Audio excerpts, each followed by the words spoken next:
જિલ્લાના નેત્રંગ તાલુકાના આદિવાસી સમાજના આગેવાનોએ 4 રસ્તા સ્થિત ભગવાન બિરસા મુંડાની પ્રતિમાને પુષ્પાંજલિ અર્પણ કરી રેલી સ્વરૂપે એક આવેદનપત્ર નેત્રંગ મામલતદાર કચેરીમાં પાઠવ્યું હતું, જેમાં જણાવ્યા અનુસાર આદિવાસી વિસ્તારમાં સમાજના લગ્નોત્સવ અને ધાર્મિક કાર્યક્રમમાં બોલાવવામાં આવતી બેન્ડ પાર્ટી દ્વારા અતિશય અને બેફામ રકમ વસૂલવામાં આવે છે।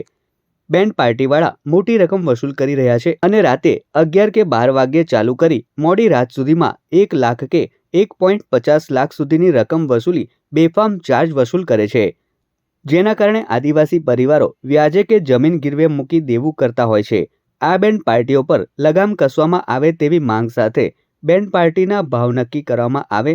બિન અધિકૃત વસૂલાત કે માંગણીઓ સામે કડક કાર્યવાહી કરવામાં આવે, બેન્ડ પાર્ટીના સંચાલકો માટે રજિસ્ટ્રેશન અને નિયમન વ્યવસ્થા લાગુ કરવામાં આવે સહિત જરૂરી જણાય તો મોનિટરિંગ વ્યવસ્થા ગોઠવવામાં આવે તેવી નેત્રંગ તાલુકા આદિવાસી સમાજના આગેવાનોએ માંગ કરી છે।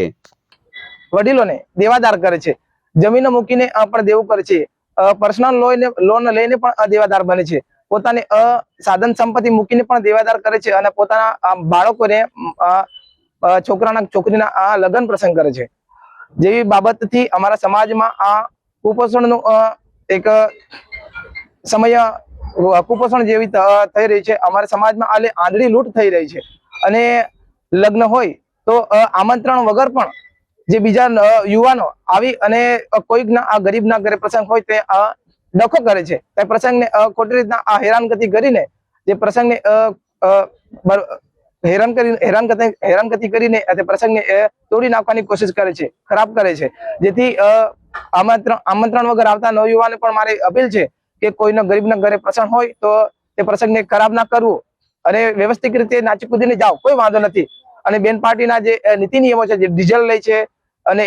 એમની જે મોટી રકમ છે તે મોટી રકમને યોગ્ય રકમ લઈ અને અમારા સમાજના જે બેન પાર્ટીના માલિકો છે તે યોગ્ય રકમ લઈ અને અમારા સમાજના જે આયોજક કરતા જે માતા પિતા છે એમને પોસાય એ રીતના લઈ એવી વાતની આશા રાખું અપીલ।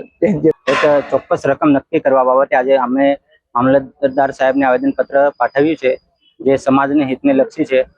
બેન્ડ પાર્ટીઓ દ્વારા જે બેફામ રકમ વસૂલવામાં આવે છે જે યોગ્ય નથી અને ગરીબ પરિવારોને આની આર્થિક પરિસ્થિતિ પર ખૂબ મોટી અસર પડે છે,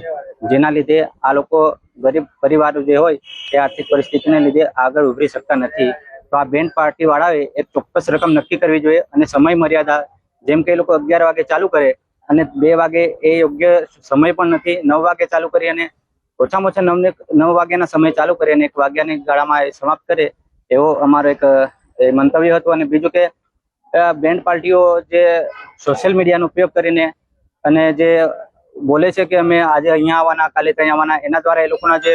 ફેન હોય એ લોકોના ગ્રુપના જે માણસો ત્યાં જઈને અને જે વગર આમંત્રણે પણ ત્યાં જઈને એ લોકો ઝઘડા કરતા હોય છે, જેને એક ધ્યાન દોરવાની વસ્તુ છે। બસ આટલું કહીને હું મારી શબ્દને